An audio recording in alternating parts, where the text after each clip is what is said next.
When Divinity and Anthony met, it took them a few weeks to decide that they wanted to be together forever.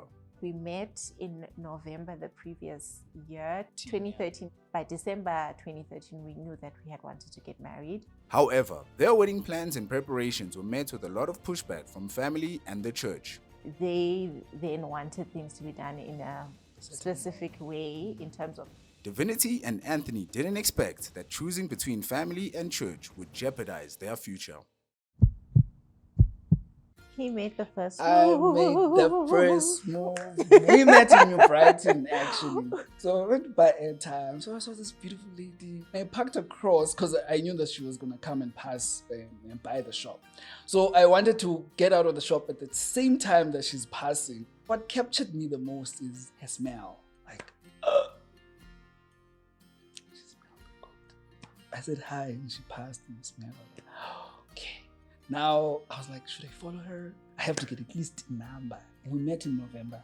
I told her in December that she is actually my wife. And she thought in I less was than 2 weeks. crazy.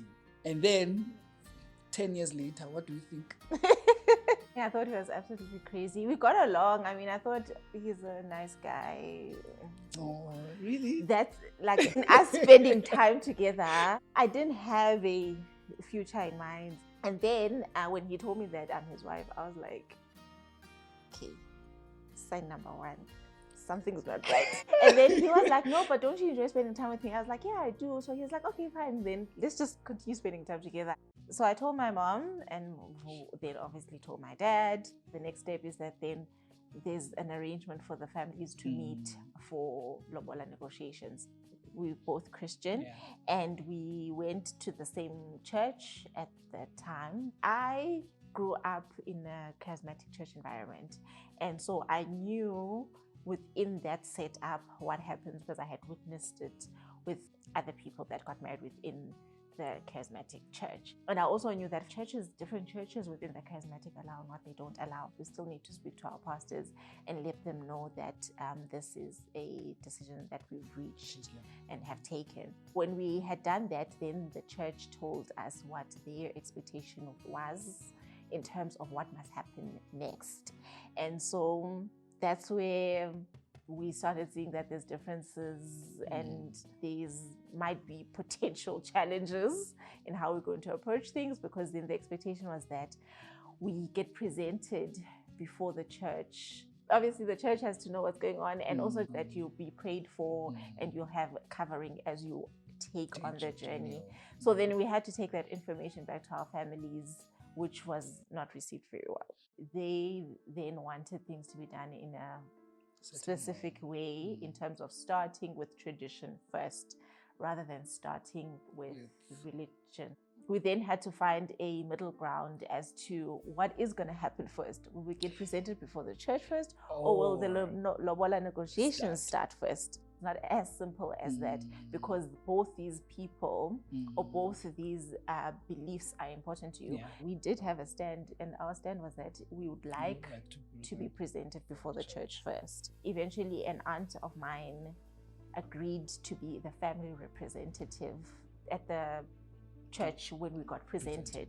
And we thought that we were trying to sort things out so we can just get moving. We didn't realize that we were opening another kind of worms in the world of social media, where people will be snapping shots and putting them up. And it got to my dad. The conversation of my aunt being there, he was not happy, of course, because we went behind his back and we did something that he had explicitly said that he doesn't want done. It stalled the negotiations instead of quickening the process to get to that point. There was one meeting which didn't go well between the families. And then we had to try set up follow-up meetings. And then his family was also getting a bit nervous to say, what exactly is going on here? Does the family not want you to take their daughter? You know, and then his family also not receiving it well. We only got married in November 2014. So it was a full year, literally, of back and forth. And it was at our year anniversary of being together that we were like, we spent the year trying to be mediators, trying to be facilitators, trying to get help. The last conversation I had with her parents saw that we're not aligned, right?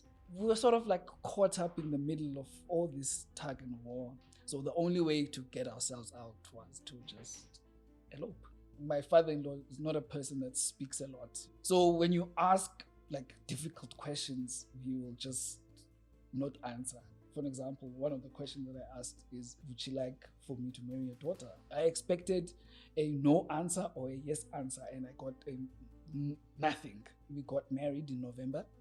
And then I think in December, there was a very difficult meeting. I think after that meeting, we could relate then. I remember your mother was saying that you don't have to be best friends, as long as you respect him and you communicate. And I remember in 2018, we had a session again, like an apology session. I apologized. He apologized as well on his side. And it was beautiful actually to watch, that session where everybody's just pouring their hearts out, but we were able to, find each other somewhere.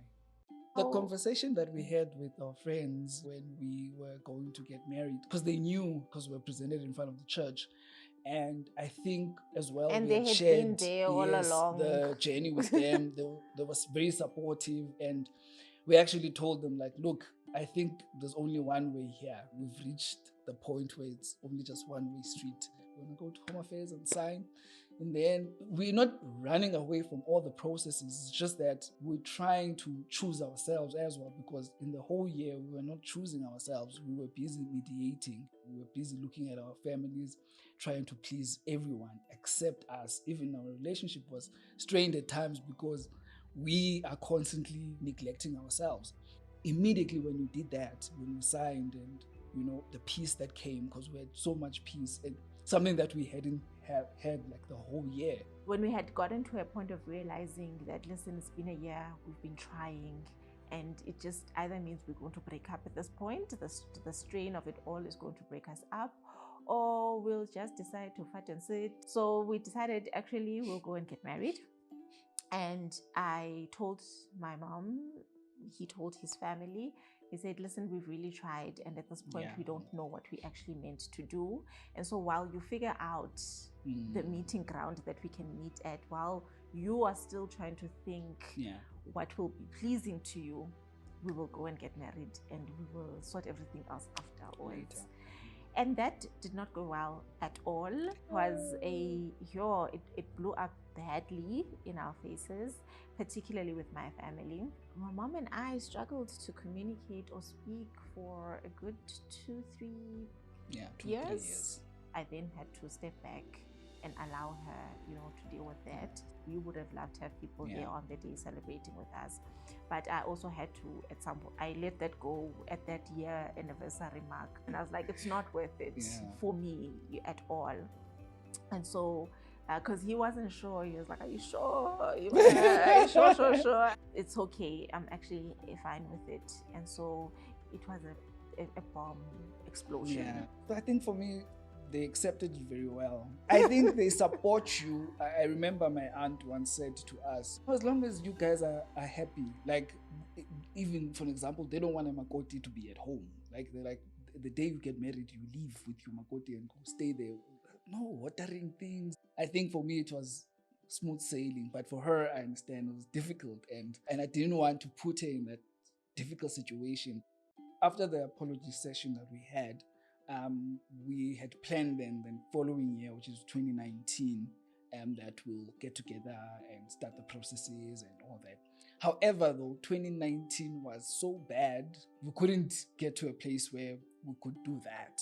Now we're at a place where we are matured about this, and we wanted like a conclusion, and we wanted like to get to a place where we're like, okay, this is done. So they're like, okay, we'll wait for your communication. We'll communicate with my family, then we'll do it.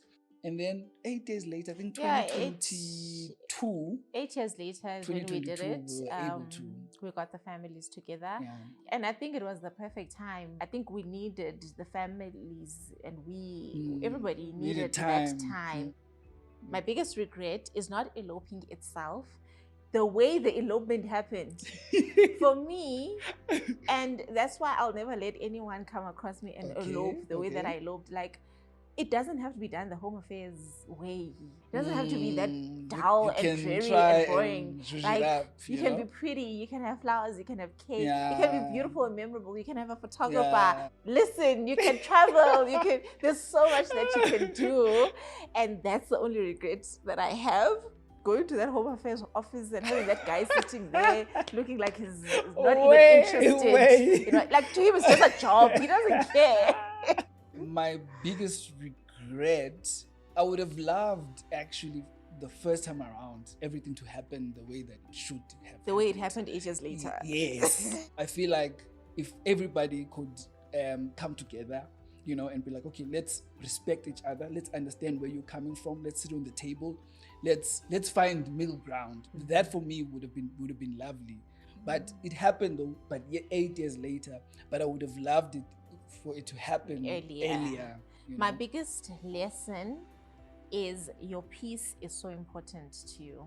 Your peace as a person, individually, your peace as a couple is so important, and protect and nurture that as much as possible, no matter what is going on, no matter the storm, no matter the noise, no matter, always choose your peace. Always choose to nurture what God has given you, because what I've seen and what happened in our case is that everything else eventually falls into place. This is to matter. Yeah.